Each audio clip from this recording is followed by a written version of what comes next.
but I think we've got enough we can get started. They want me to make an announcement. If you have not yet registered for the gala tonight, it begins at 6:30. There are still tickets available. If you want to do that, the way you do that is challengeweek.com, but week is W-K, not W-E-E. So they shortened that, challenge, W-K, challengeweek.com. So you can register that. So, everybody doing all right? Everybody feeling like you're learning something? Man, how many were in Brother Adam's session? Let me see your hand. That was spectacular. Caleb Adams is one of the exquisite, elite, differential speakers and teachers of our day. And he has his green suit on today. That means it's money. The money man just walked in here, and we heard a word. And if you didn't get to be in that session, it was incredible. I actually got convicted while he was teaching a little while ago. I want to be better. I want to do better, and that's what good teaching does. It pushes you. This is a leadership session, and all of us, in one dimension or another, there is no one that escapes the role of leader. You may not be the pastor, you may not be the manager at the company, you may not be the CEO, but none of us escape leadership, because in some dimension you lead. If you're a parent, you lead. If you are an employee with anyone, you lead. And if you have no title and no kids and you're not married, there's somebody that you influence. Therefore, you are a leader. So one of the first things I always try to do when I think of leadership, or I'm trying to help leaders, is there is a phrase that comes to my mind that leaders, and this is just go to Barnes & Noble or just Google leadership books. There is no end to leadership material. Every day there's a new leadership book coming out, and honestly I can't keep up with all of them. And just when I think they figured out next year, they come out with something that I should have done that was better than the thing before. It's hard to keep up with the leadership section. But here is a simple rule for every leader to know. Bottom line: leaders leave it better than they found it. When God gave you that kid, when you're done with that kid, is that kid better than when you found it? Is that job you got better when you left, not because you left? There's some jobs that are better when people leave, but did you leave it better than you found it? And one of the stories that maybe this will help you, the first time I heard it, it forever impacted me, and I've never forgot it, is there was a lady that was in New York City, Manhattan, that was applying for a job. It was a high paying job in a big skyscraper in Manhattan. And she got to the job interview. She didn't know exactly how long the traffic was going to take to get through town. So she planned accordingly earlier so that she could just kind of hang out, but she did not want to be late. It was a very important job opportunity. She didn't want to miss it. She got to the place of business and took the elevator up to the whatever floor it was. She went in and checked in. The receptionist was there, and she said, "I'm here, so-and-so. I've got an appointment with so-and-so," whoever was in charge. And she said, "Okay," and she had about 15 minutes. She sat down in the waiting area outside, and in the process, she decided she would go to the restroom. She went to the restroom, and when she came to the sink to wash her hands, she looked around, and the top of the counter was just, as we've all seen, just water everywhere. And the trash cans were overflowing. And without even really thinking, she reached up and grabbed a bunch of the paper towels and dried the countertop. And while she was doing so, another lady came to the sink down and was washing her hands. And she just glanced over at the lady and the lady reached down and picked up some of the trash and left. The lady walked out, and the lady kind of kept doing what she was doing. Then she went and sat down and waited for her appointment. And when she walked in for the appointment, guess who was sitting across the desk? The lady that had come in to wash her hands. And the lady looked at her and said, "Your name is so-and-so." "Yes." "And you have worked at such and such?" She said, "Yes." She said, "You're hired." That was as far as the interview went. And she said, "You're hiring me?" She said, "Yeah." She said, "Because when I went in the restroom, I recognized you were leaving the restroom better than you found it." That's the kind of people I want working for my company. I never forgot that story, and whenever I approach a leadership lesson, whether I'm talking to a parent, whether I'm talking to pastors or preachers or CEOs or business people, that should be not because of obedience to a duty, not because I have to or a job description. Leaders should think, can I leave this better than I found it? And so I want that in your mind moving forward in your leadership journey. Are you leaving it better than when you found it? Obviously, we're at a Hope Corps Challenge Week, Wilson University Youth Ministry. So we're not here as business people per se, unless we are business people, but we're here related to the call of God, the work of God. How many in here want to see your church grow? Okay? Church growth should be, God never intended churches not to grow. Everything he makes that is living grows. Okay? And he wants his church to grow. He wants his kingdom to expand. And so the way the kingdom expands is through the people that he saves. And so individually, if we have been saved to be a part of this kingdom, then we personally should be growing. And if we are, as we've already acknowledged, we are all leaders in some capacity. And so as an individual, what I can do to help the kingdom expand is I personally need to grow. So it's not enough for me to sit on the sideline and hope the church grows and pray for my pastor and say, "Pastor, God, give my pastor vision, and God, help this church to grow." I've got to grow. So no matter what role I play, part of kingdom expansion has to do with me as a leader personally growing. All of us have gifts. All of us have talents. And I would like to challenge you in whatever gift you have, whatever role you play, whether it's an upfront or a behind the scenes gifting or responsibility.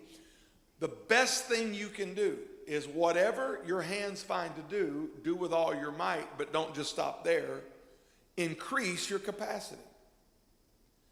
Don't just do the job, become the best at that job. Until you have reached the top of performance, keep pushing to be better. Because the kingdom works through individuals. And the more equipped, skilled, and empowered the individual, the more the kingdom expands through these gifts and these opportunities that come. There will be, don't forget this, there will be opportunities that only come to those with capacity. Let that sink in a minute. We all believe in the miraculous. But God is never going to give you that top position in the chemical industry if you didn't go to school for chemical engineering. I mean, there are things, I'm smart enough, I could have learned certain things, but I will never be able to fulfill that opportunity because I don't have the capacity. And so, if I feel like my life, I don't have enough opportunities, then expand who you are. Because the more I become, the more opportunity I can have. So if I want to make a difference and I want real opportunities, I don't need to put that on everybody else. There's a lot of ideas now about, well, you got to give me more opportunity. I need this. No. Because a man's gift will make room for itself. Because when you walk into a room to hire people, you're not looking just to give out stuff. You're looking for the man or woman that's qualified to fill the position. And so the more I can increase myself, the more, and that's not just a secular thing. When God starts looking to use people, he's going to look at the one that has the capacity to do what he's calling them to do. So that's what our lesson today is about, is I will title this Great Expectations. Everybody say Great Expectation. We're going to examine 5 components of accomplished people. And this is not all original with me. This is some of the things that I have read and studied and things that I have researched. And there are 5 components. If you were to study all of what we would call the accomplished people in the world, and there's all kinds of interesting studies that you can do as you begin to study businesses, and you know how it is. You begin to look for the best practices or whatever it is. And if you take accomplished people, you're going to find some very real commonalities. And if you're wanting to become a better leader, then work on these components. So let's look at it. These things are not. Sometimes you got to start with what things are not. I often say maybe wedding vows would be better instead of all of the I do's. What if they were the things I won't do? So before we get into what we're going to do, let's look at what this is not. What I'm going to give you is not for the Michael Jordans and the Tiger Woods and the Elon Musk, these super califragilistic people that we just like, their ability is just off the charts, okay? Sometimes we excuse ourselves because we're not that, so we don't even try. What I'm going to give you today is all doable, okay? This is within reach. Look at somebody say, what we're going to hear is within reach. So it's attainable. Number 1, expectations are set much higher than normal. Okay, so this is going to be a challenging session. If you came to get patted on the back and rubbed and massaged, you're at the wrong one. Maybe we'll do that tomorrow or something.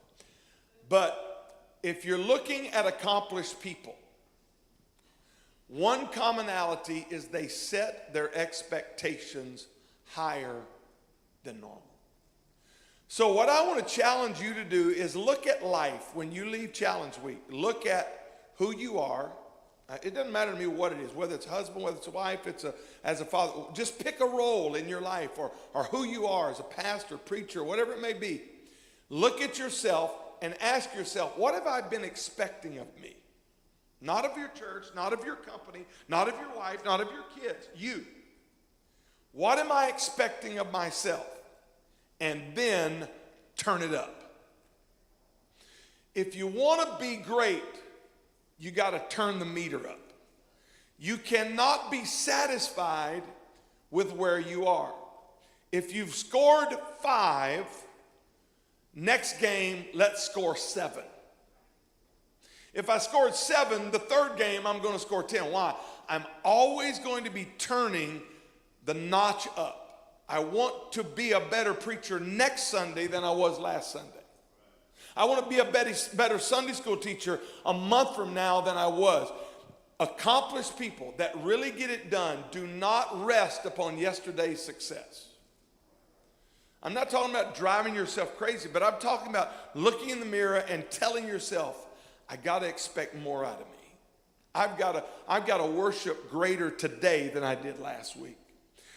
This is one of the commonalities that is found of accomplished people that break records and people follow, is people set their expectation. What is expectation? It's believing that something will happen. It defines what you want to see happen. If you just wake up, go through life, whatever the boss said, whatever the day demands, just moving through life and then meeting all of the demands, you may get the job done, but you never get to next level. But when you begin to challenge yourself, you see what needs to happen, you see what needs to be accomplished, it begins to influence your attitude, it begins to influence your behavior and your actions. It's more than hope, okay?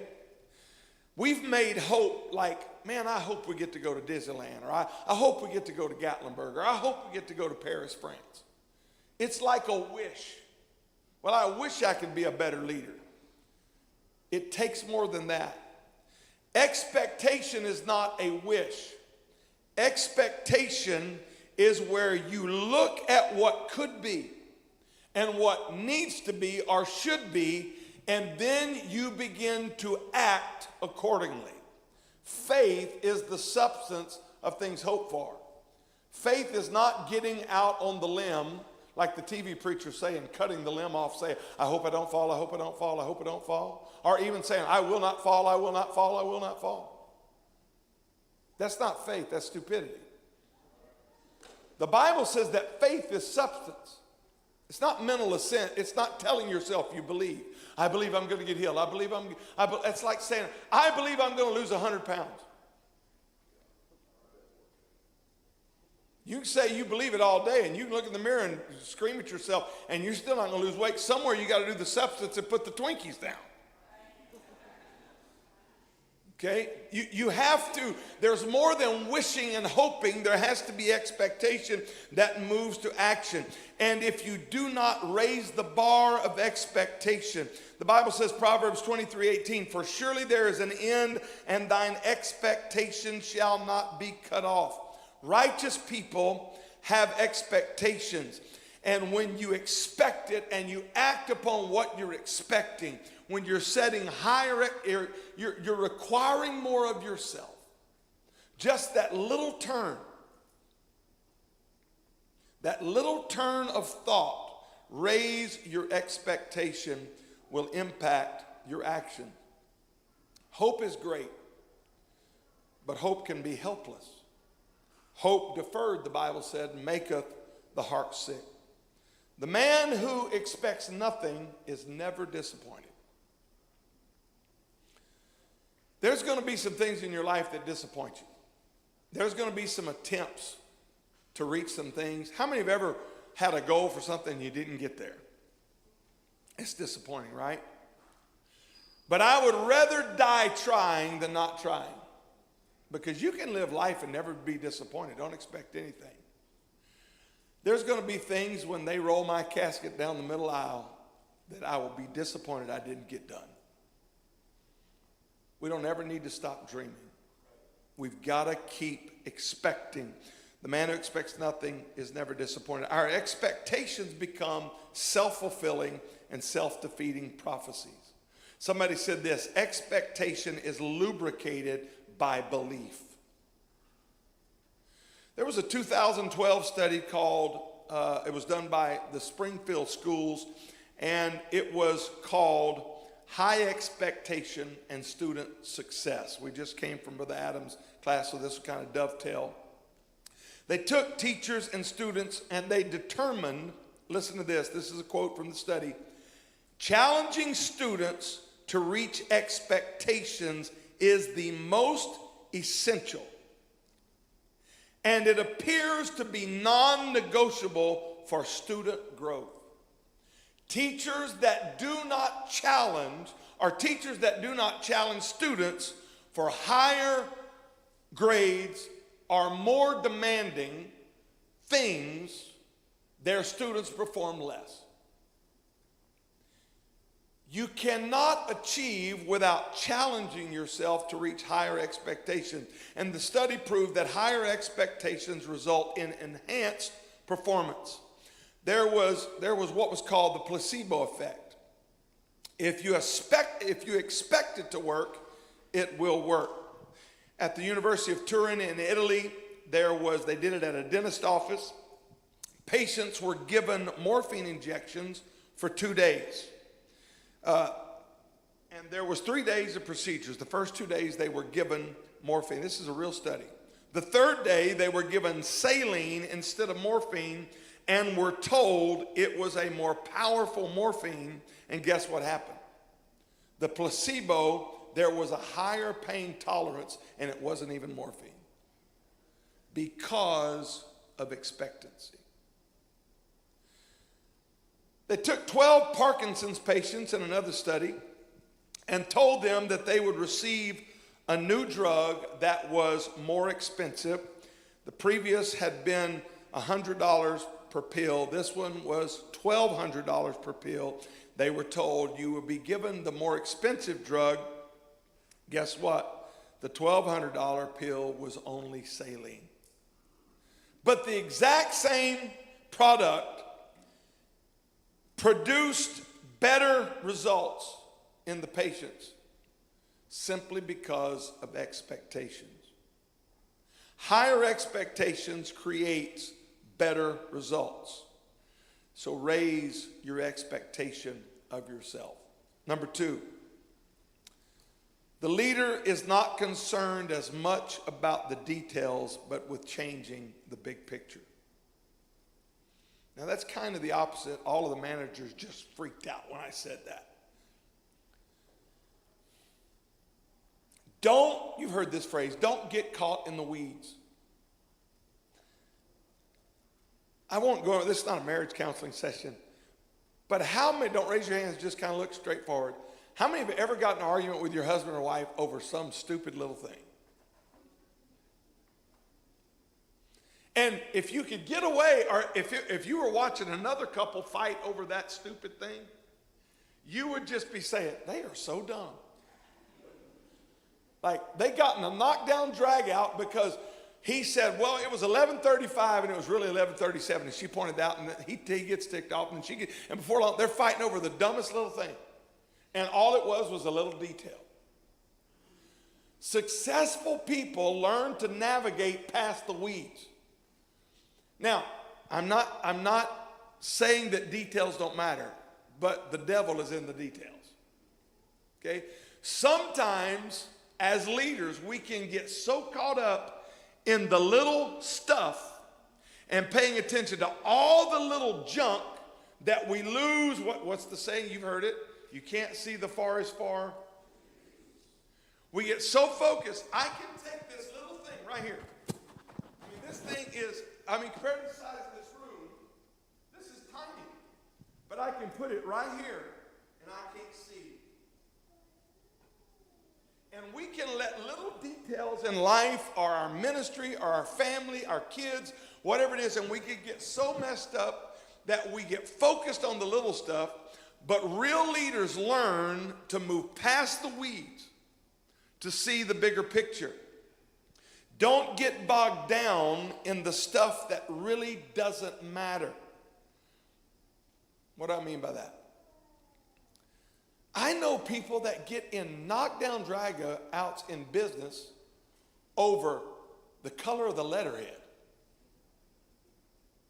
over the font being used, or this, who's going to, just let your mind run down the list of how friction happens in your team at Sunday school or in your house. Think about how many arguments happen in a home or in a job over the dumbest little stuff.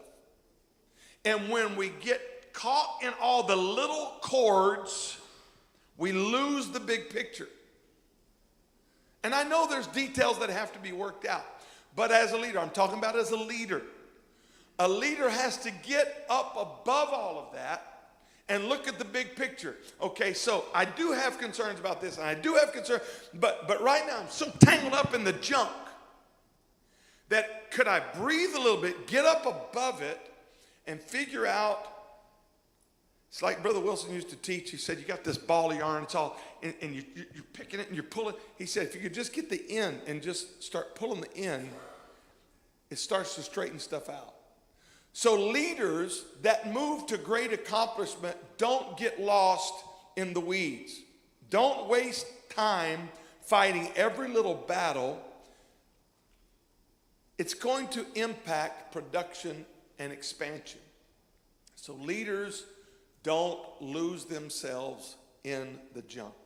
Number 3, we doing okay on time? Somebody keep me on point here.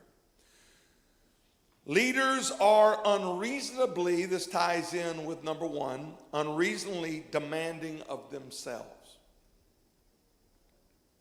Don't demand more of others than you demand in yourself. Learn to place personal demands and accountability on yourself. When I look back at my time in school, I didn't think so at the time, but when I look back, my best teachers were not the coolest. The best teachers I had were those that demanded me to get it done. Because it was those teachers that I learned more under, I accomplished more under. Maybe I didn't like them as much as the cool cat that, that didn't hold me to the... And the same thing is true. If we can learn to hold ourselves accountable, when we see those expectations, number one, when we see those expectations, make ourselves accountable. Am I meeting my goals? Am I doing what I need to do? I'm watching my son-in-law and my son. They set this, I don't know where they do this. I don't know if they're smoking crack somewhere and getting these crazy ideas. They decided they're going to run a marathon in Tahoe. That's a mile high. And they have started running. Brother Bradford's here. They started running, what was it, October or November they started running. And now they're running like 10 and 11 miles a day and lost all kinds of weight. And Boston the other day, he drove up to Truckee.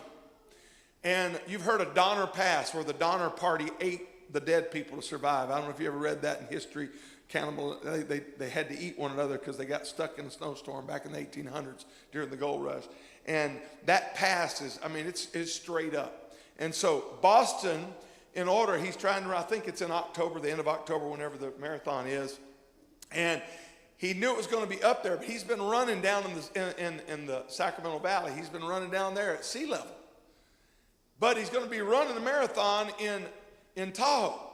So he said, I want to know, what is he doing? I got to see where I measure up. And so he got and ran that 7 miles up that mountain to see, and then he began to realize, I'm going to have to increase some stuff. What is he doing? He's holding himself accountable for what he's expecting or hoping for. But he's putting the time in today. So as you look at life and you look at these goals as a pastor, as a parent, as a business leader, whatever it is that you're involved in, as you look at that marathon you're trying to get to, in the process, you got to test yourself. You got to hold yourself accountable. And you say, man, I could do 3 miles, but that fourth mile about killed me. They ran 21 miles at Yosemite, and I think they were ready to shoot people by the time that was over. It was a harrowing event.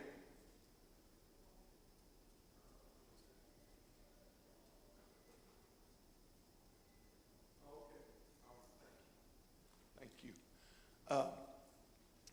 There was a late breaking message coming in. I appreciate that.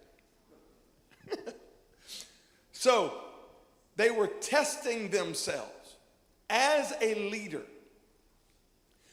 As you're going through your life, as you're going through on this pursuit of leadership and personal expansion, check yourself, test yourself. Some of the best moments to do that is in prayer, right? You're spiritually growing, your leadership. God, how am I doing? Talking to myself. How's my faith? Am I expanding? But also in my leadership, in my personal demands, hold myself accountable. How many of us have made New Year's resolutions? And by the next Friday, we were done. Every year, January the 1st, go drive by the health clubs. The parking lots are all full. Come back in March, you can find a really good close parking space right up front.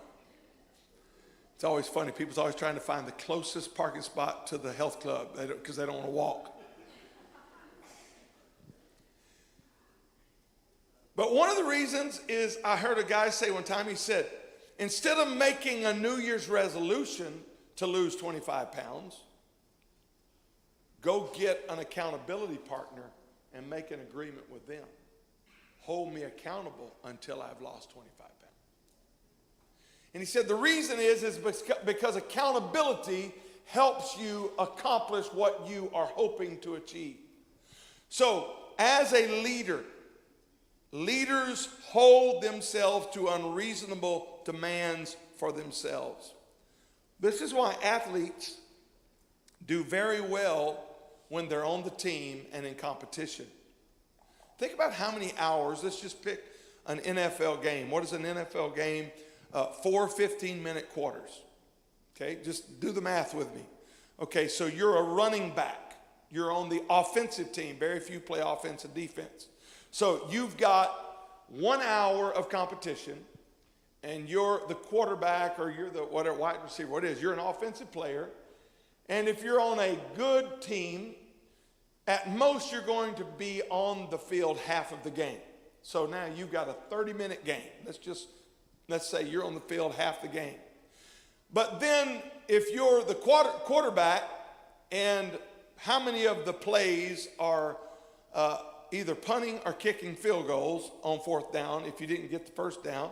So you're the quarterback, you're probably only in there 3 of the 4 plays. So now you've probably reduced the 30 minutes of actual playing time down to about 20 minutes. And each play probably lasts about 7 seconds. Now, when you really break down what football players make per hour, they make a lot of money for actual play time. They probably only literally play the game for less than 10 minutes. Nobody ever thinks about that.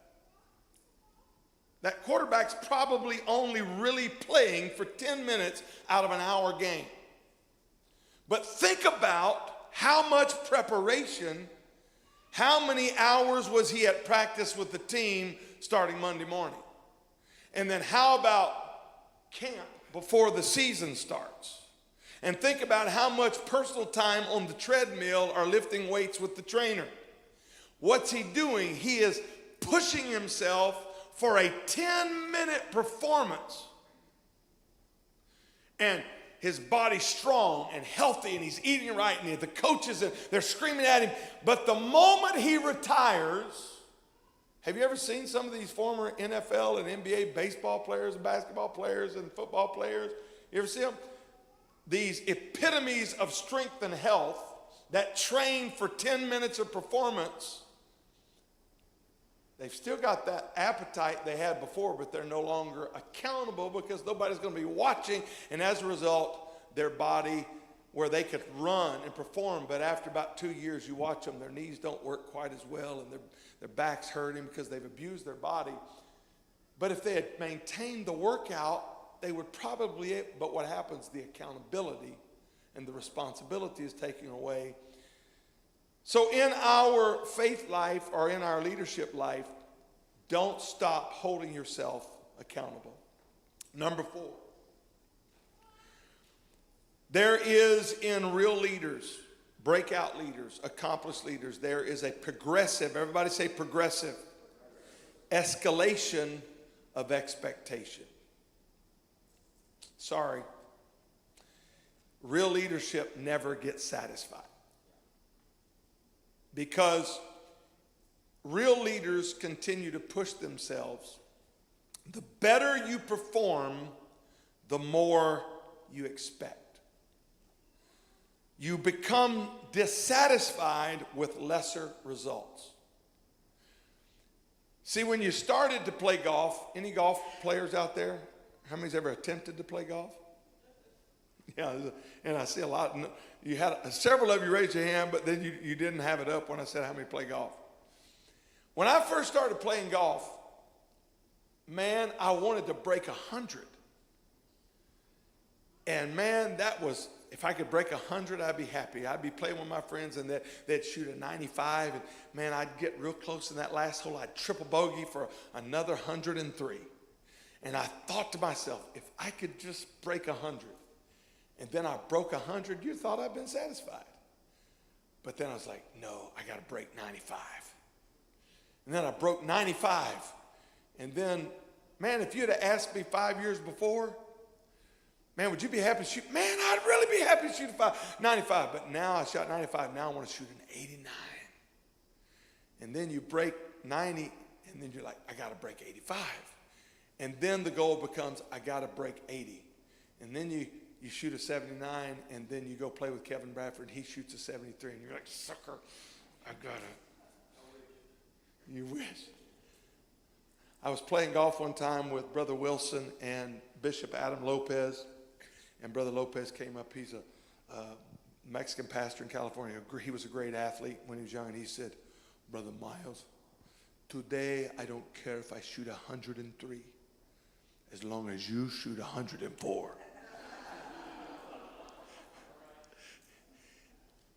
But accomplished people, athletes, are never satisfied. Look, Damaris is back there. He's never satisfied with one good pair of Jordans. He wants another good pair of Jordans. And he wants to find the better deal than the last deal he had. Why? Because we drive ourselves. The kingdom of God is the same way. I know we had 100-soul revival with the last evangelist, but I'm ready for another one. I don't want 100, I want 102 next year. I don't want to just be this that I am today. I want to be something better tomorrow. Don't allow yesterday to satisfy you. Don't even allow today to satisfy you, because great leaders, progressive escalation of expectations happens over time. Now, it's really good. I got 2 granddaughters, and that's the best. I should have started with grandkids. I like them really good. Grandkids are awesome. And I thought about the other day, with kids, there are some expectations that you just get with babies, you get like really excited about, like burping. You feel in the bottle and you lift them up, and what do? And they do that little burp, and you go, oh, good girl. That's awesome. But if your daughter is 15 and she burps, you don't say good girl. We're potty training Echo right now. Well, my daughter-in-law and son are. And she'll just stand up. It doesn't matter where we're at. She'll stand up and scream, I got it, and then she'll name what she's got to do. And what happens? Mama goes, oh, good girl, and runs out and going to the restroom. Can you imagine her being 15, standing up in the restroom and going, I've got to. Can you imagine the table going, oh, good, and coming back, and she goes, I did it. That's awesome at 2 or 3. But at 15, that's abnormal. Leaders progress and expectations increase. If you're still happy with the leader you were 3 years ago, you've got to increase your expectation. You should be demanding more of yourself. I should be demanding more of myself. Yes, it's great for my 5-year-old to play Mary Had a Little Lamb on the piano. But if she's 17 and still playing Mary Had a Little Lamb, she hasn't progressed. Expecting more of ourselves. And lastly, number 5, the expectations are unique to the individual and can be succinctly expressed. What does that mean?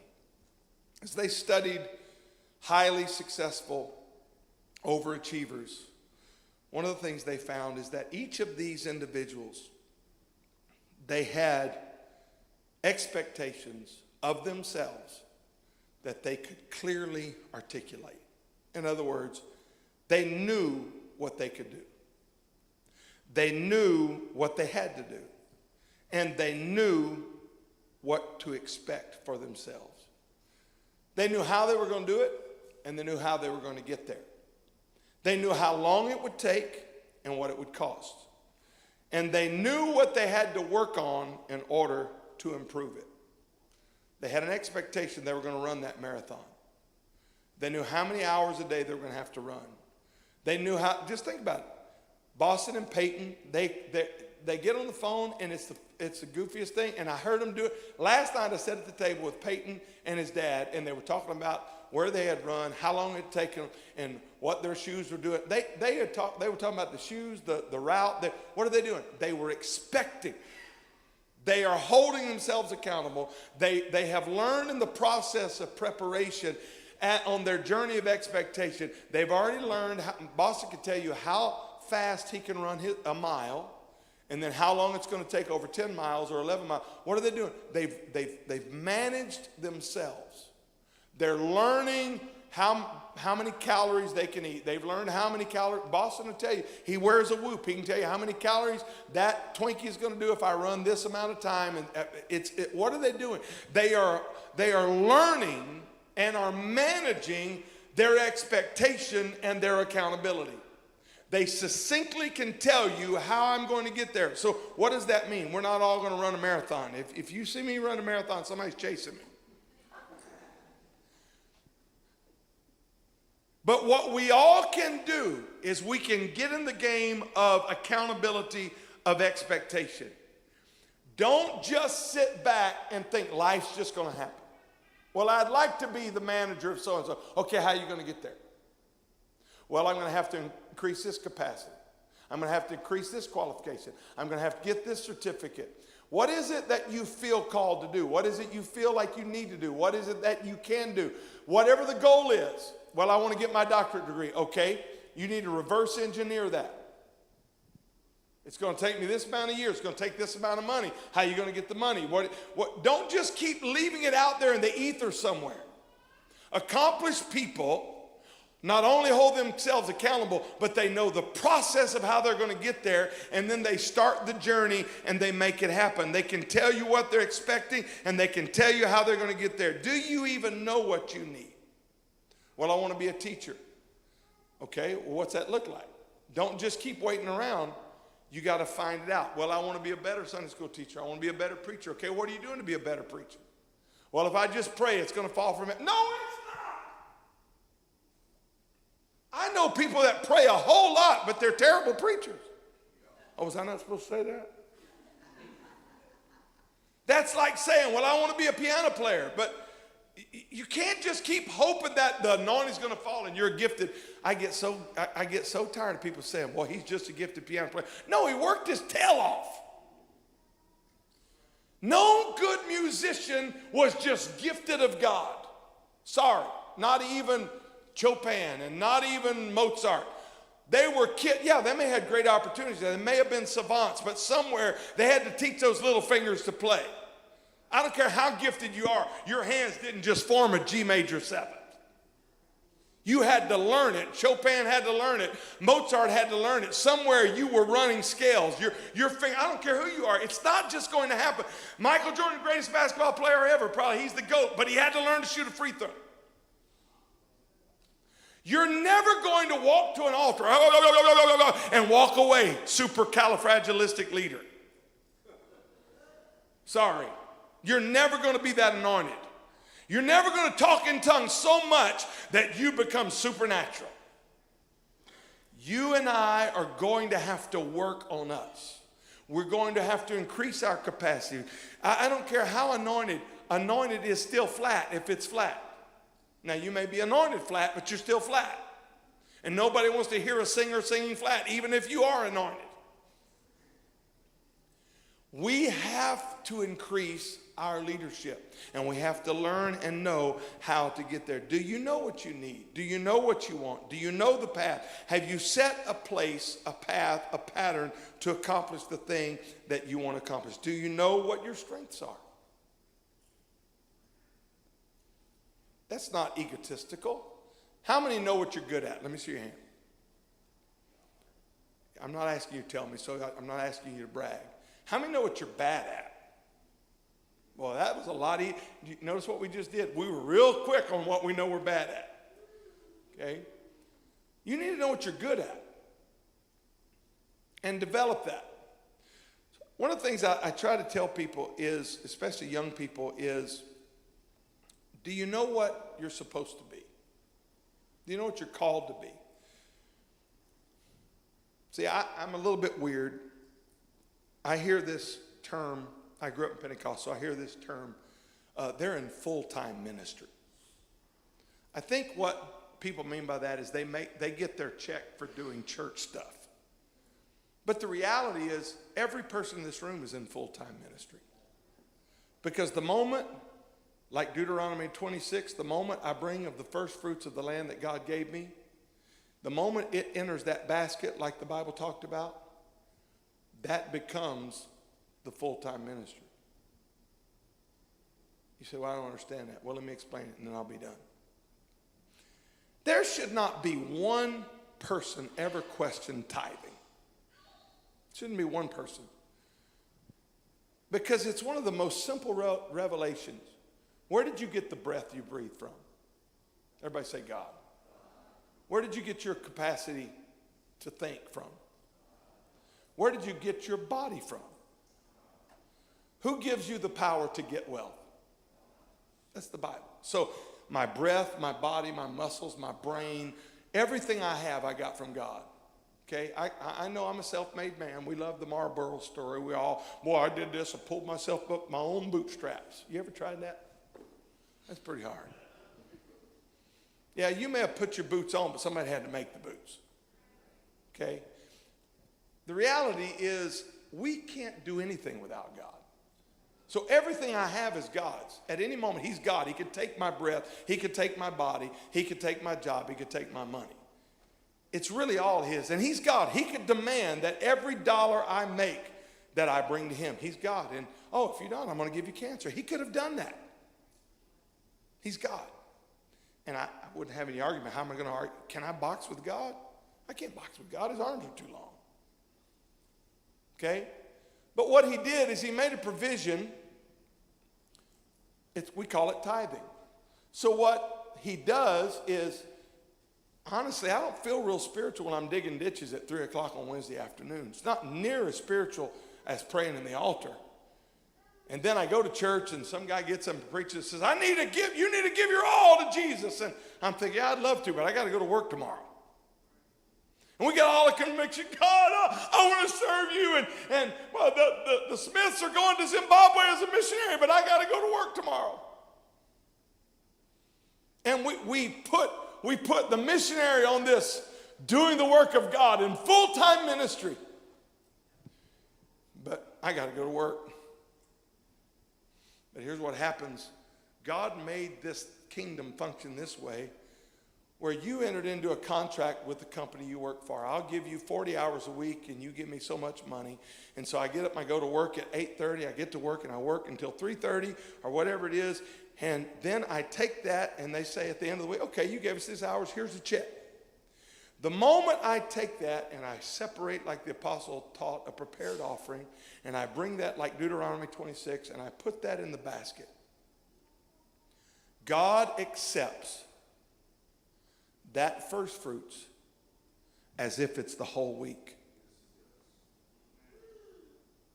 And so while the Joneses are in Roatan preaching the word, and that feels real spiritual, in God's economy, the moment that money hit the pan, He took that plumbing I was putting together, and He took that hammering I put together, and He put that selling I put together, and that computer. He took all of that and those tennis shoe sales and that car sale, whatever it is I do, the moment that offering hits the basket, God accepts it as the work of the Lord. Which means the car salesman was in full-time ministry this week. Which means the plumber was in full-time ministry, just like the pastor was in full-time ministry. Don't ever separate them. We're all doing the work of God.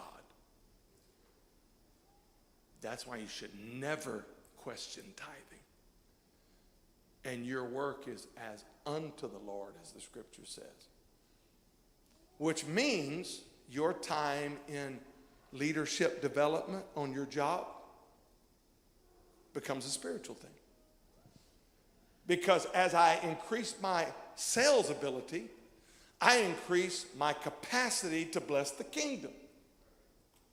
And when I'm developing that new certificate to achieve another level, which allows me to step into a greater leadership role or a greater financial increase, I am now expanding the kingdom more because I am working for the Lord. So don't ever get in this dimension of, well, I could be more spiritual if I didn't have to work this crazy job. No, expand your capacity in your crazy job, and you expand the kingdom of God, because we're all in full-time ministry. Leadership is not just for the people on the stage. Leadership is for the plumber, the baker, and the candlestick maker. So increase your expectation. Hold yourself accountable. Increase the expectation and watch God use you. Hold yourself to the dream that God gave you and be a great leader. How many want to be a greater leader? All right. I don't know what's next, but hopefully that helps somebody.